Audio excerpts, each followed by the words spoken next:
तुमचं नाव सांगा माऊली. सचिन हनुमंत वाघमारे, राहणार तिरवंडी, तालुका माळशिरस, जिल्हा सोलापूर. तुमचा काय अनुभव वगैरे? अनुभव असा की गेल्या वर्षी भंडारा उत्सव होता, त्यावेळेस मी आलतो. तर घरी जाताना माझी प्लॉट पुण्यात घ्यायचा होता. घरी जाताना असा फोन आला की भावाचा प्लॉटचा व्यवहार झाला माघारी जाताना. आणि आज येताना असं झालं दुपारी फोन की तिन्ही कामं ओपन झालीत. ते तिन्ही कामं आपल्याला भेटलेत. 8 महिन्यात काढलेली कामं आज इकडं आल्यानंतर सगळे ओपन झाले. किती अनुभव ऐकायचे होय आला पण किती अनुभव ऐकायचं सांगा. केवढे हजारानं ढिगानं लाखानं अनुभव ऐकले आता असले. देवानं किती जणांचे कामं केलेत. महाराज तुम्ही शेवट करा.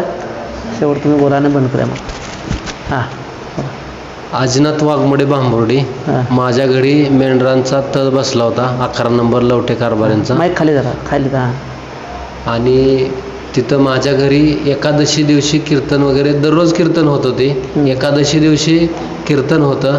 आणि आपल्या इथे बाळमामाबरोबर शिनगारे मामा म्हणून मेंढर राखायला होते. ते पंढरपूरला एकादशीला आले होते. ते एकादशीला आल्यानंतर ते म्हणले तळात जायचं म्हणून त्यांनी माहिती काढून माझ्या घरी आले होते. माझ्या घरी राहिले. मला इतका आनंद वाटला की माझ्या राहत्या घरात त्यांनी मुक्काम केला. थंडीचे दिवस होते आणि त्यांचं दर्शन आमच्या सहकुटुंबाने घेतलं. त्यावेळेस मला मुलबाळ पण झालेलं नव्हतं. मग मला कारभारीने जे शिनगारे महाराजांनी सांगितलं तुम्हाला मुलगा होईल आणि तो मामांचा सेवकच असेल आणि तो सेवक असेल आणि तुम्ही मुलगा झाल्यानंतर त्याला दर्शनाला आदमापूरला आणा आणि मामांच्या पेटीत दक्षिणा म्हणून 1000 रुपये टाका. मग ते केलं. आणि माझा मुलगा जन्मल्यापासून सारखा आजारी असायचा. तर वयाच्या 3ऱ्या वर्षी तो कोरोनाच्या अगोदर तो मुलगा मेंढरात मला सेवेला जायचंय म्हणून तो 3 वर्षाचा 4 वर्षाचा असताना आम्हाला आई वडिलांना सोडून तो मेंढरात पावसाळ्याच्या दिवसात राहिला होता. तर त्याला जर थंडीचं वातावरण झालं, पाऊस थोडा भिजला किंवा वातावरण थोडंसं किरकोळ चेंज झालं तर लगेच आजारी पडायचा आणि ॲडमिट व्हायचा. पण तो मेंढरात गेल्यानंतर पाऊस इतका मोठा होता की त्या तळावर राहिल्यापासून त्याचा आजारच पूर्ण गेलाय. तो आजारी म्हणून तेव्हापासून आज तागायत ॲडमिट कधी केलेलं नाही. बरोबर आहे. आणि माझा इतका मोठा अनुभव की तो इतका खुश असतो. मामांची सेवेशिवाय त्याला दुसरं काय ध्यानात येत नाही. मामांची सेवा करतो, आजारी पडलेला नाही. मला इतका मोठा अनुभव मला आहे. मला आनंद आहे. बाळूमामांच्या नावानं चांग भले. शेवट करा महाराज. महाराजांच्या शेवट.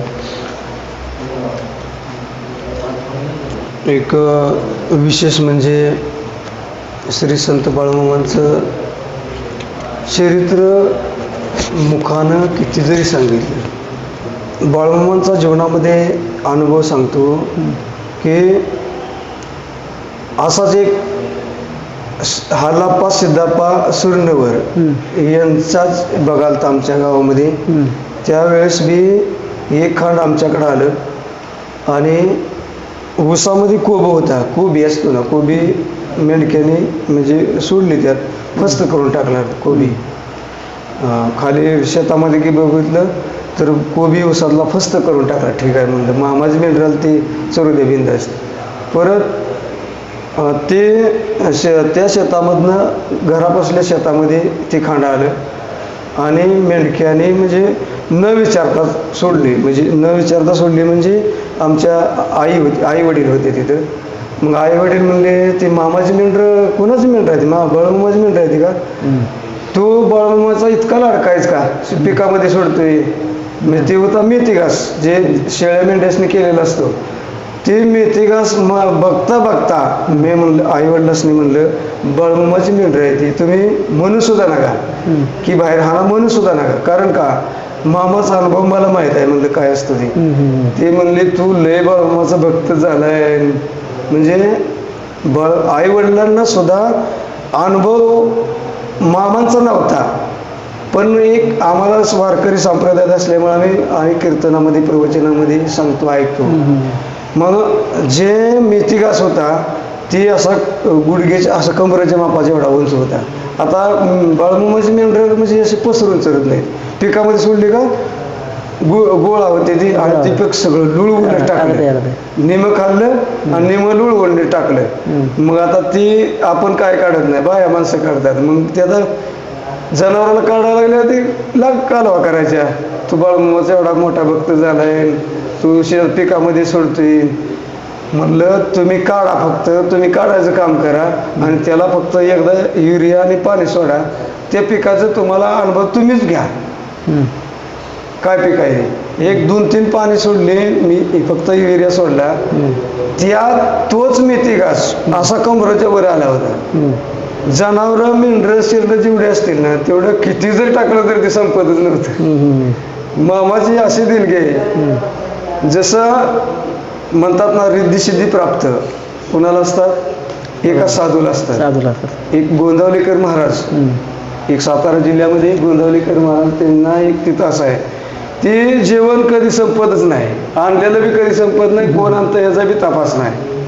तसं आज या ठिकाणी आम्हाला येण्याचा योग आला. जे आदमापुरामध्ये आता इथं मामांच्या इथंच बसले, इथंच व्हिडिओ चालू आहे. तर इथंही रिद्धी सिद्धी अशी आहे, हिथं आहे ते आहे, पण ज्या शेतकऱ्याच्या शेतामध्ये मेंढी मावली जाते तिथं सुद्धा रिद्धी सिद्धी प्राप्त करून देतात मामा. क्या बात आहे. नुसती मेंढी मावलीच नाही, तुम्ही ज्या तळावर जेवण देता, तुम्ही जेवण दिल्यानंतर मला सांगा, लग्नामध्ये तुम्ही जे स्वयंपाक करतो त्याला काय म्हणतात, आचारी, त्याच्याकडून यादी काढून घेता. पण मला सांगा, तळावर तुम्ही जेवण देता त्यावेळेस यादी करता का तुम्ही? जो जेवण देतो ती यादी करतो का तो, किंवा आचारी सांगतो का एवढी माणसं?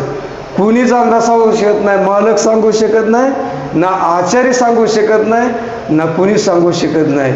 मग जरी यादी नसताना सुद्धा कसं काय अन्न पुरतं, ही बाळमुमांची ताकद आहे. बरं, मोजून बोलवलेली माणसं नसतात, मोजून बोलवलेली तरी माणसं नसतात. टेम्पूचे टेम्पू यात्रा भरलेली असते तरी का पुरतं, का न पुरतं, कधी विचार केलाय? माझ्या बाळमुमाला रिद्धी सिद्धी प्राप्त झालेली आणि तुम्हा शेतकऱ्याला जी सेवा करतो त्यांना ती रिद्धी सिद्धी प्राप्त तिथं करून दिलेली असते. अन्न कधीही कमी पडत नाही. न मुसता समाज आलेला लाखानं समाज येतो, लाखानं येतो नाही. आता प्रत्यक्षात सांगतो, आम्ही अख्खा महाराष्ट्रात बाळमुमाच्या कृपेनं कीर्तन भजनासाठी फिरतो नाही ते फिरवतो, तो ईश्वर आम्हाला फिरवतो. बघा, प्रत्यक्षात आम्हाला अनुभव आलेला आहे की 9 नंबर बघा, पुण्यापासून ते आता खाली नांदेडकडे निघालंय, 2 वर्ष झालं त्या भागात चालू आहे. तर तिथला आमुष्या दिवशीचा सोहळा नीट ऐका, तिथं आप्पासाहेब माळी म्हणून कारभारी आहेत बघा, बरोबर का? तिथं आमची कीर्तन